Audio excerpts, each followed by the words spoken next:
What's up, Spoonies? Here I am back in my car as usual, and I have a lot on my mind today. So the first thing that I wanted to say is I am so proud of Selma Blair. Like, she went out on that red carpet rocking her chronic illness, which is MS, and she did a phenomenal job. And she looked absolutely gorgeous. I mean, her dress was just a rainbow of colors, which to me, seeing that just made me think of all the ribbons of colors of chronic illnesses.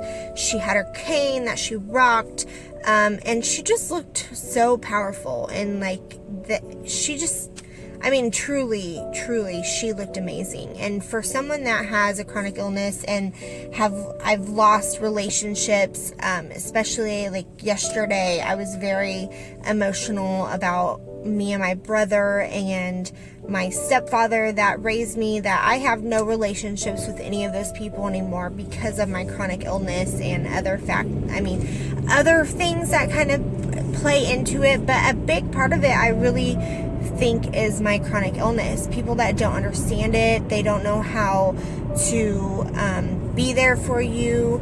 You ask too much of them, so they think you're using them, so they kind of hold that grudge against you.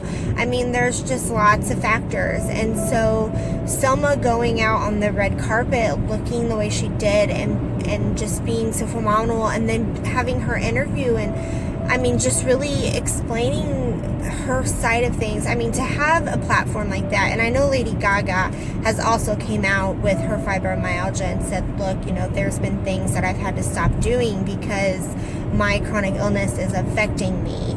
And it is so great that we have these women now that are coming out and saying it, because there is a platform now for the sorry, I just screwed that up. I was trying to say it too fast. The LGBTQ plus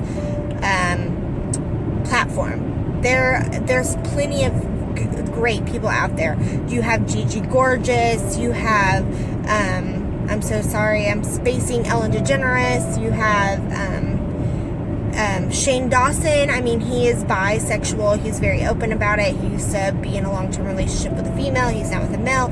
I mean, you have all these people that are out there talking about it, sharing their experience. And then even in like red carpet, you know, we have LGBTQ plus people on the red carpet. We even had I cannot remember her name on the top of my head, but she was in Orange is the New Black. She's transgender. She even has that platform now. And so it's so great to finally see us as a chronic illness side community to get that recognition, that we have that platform finally coming, because for a lot of us, we are discriminated against, just like, I mean, I could never, ever compare myself to the discrimination of one's skin color or the discrimination against my sexuality, but I can understand the discrimination against me as a person by just saying that I'm sick and I can't do that. And people judge me hardcore because of that. And by the fact that today I look okay, or I'm talking okay, or I act okay, I get judged for that. So I am discriminated against that. I'm discriminated not in my current position, but I have been discriminated against at work because of the things I could or couldn't do because of my illness, and I was discriminated against because of it. So I'm so proud that we now have people coming out on this platform to speak for us and our community. I mean, that's just, it's amazing. And that brings me back to, I said I had a lot on my mind. Like, I was so emotional yesterday. I was angry. I was sad. I had just so many emotions. And then today I went to the doctor to discuss possibly another surgery before I have my pain pump implanted, just to see one last time if there's any hope for me to not have to have something like a pain pump put in me that's going to be pumping morphine through me for the rest of my body. I'm 28 years old. That's not something I want. I mean, but it's something at this point that my doctors and I feel like I may need. So I went to the doctor again today, and I became so emotional once again, and I'm going to try not to cry as I talk about this, but like I said, I have lost family members because they don't understand the situation that I'm in as a chronic illness person. And I've spoke on this in the last couple of videos, but I haven't really went into much detail as far as my son. My son is sick. He became sick in 2015. He does not look sick. To look at my son, he looks so normal. You would never know it. So people make comments because he does not look sick. He looks like a normal kid. He acts like a normal kid. He's even, you could even say, kind of overweight like he's not skinny. Like, he doesn't look like a cancer patient in what people put in a square box of looking ill. That's not what he nor I look like. And people take that idea and think, okay, so why did he qualify for a Make-A-Wish trip? Because he doesn't look sick. Well, because he has a life-threatening illness. At any point, any time, my child could die. And there is family members and people in my life that do not understand that. They look at people that, people that have these other illnesses, or, they may have, educational disorders or what have you, and they're not able to function properly, but they will live a long, healthy life. So they don't qualify for something like that because they will live, and that's something that people they can't get it through their head. And so my son is judged for that, and I'm judged for that. And I mean, my condition is considered life-threatening. At any moment, my condition could kill me for my bowel issues and everything else going on inside me. Like, I even had to go to my psychologist and talk to her about the fact that I just had this overwhelming feeling that I was going to die. Like, I just had that feeling. Like, I had to work through it because I felt like something was wrong with me.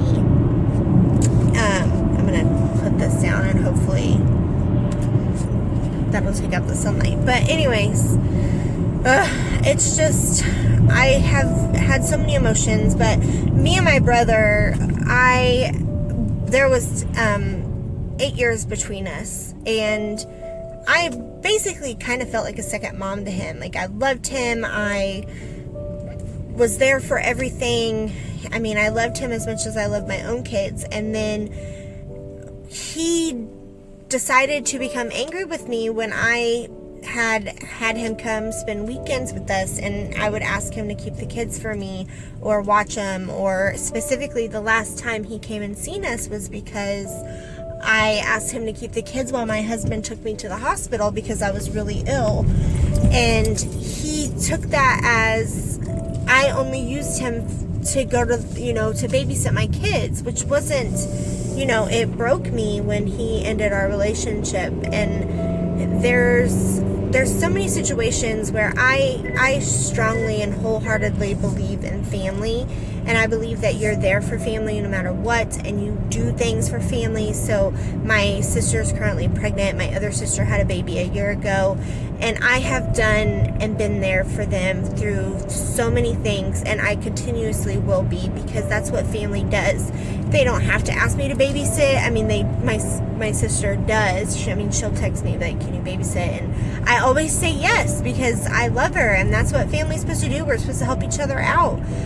And when my brother would babysit for me, I needed him. And not only that, but I thought he enjoyed that time as much as my boys enjoyed that time with him.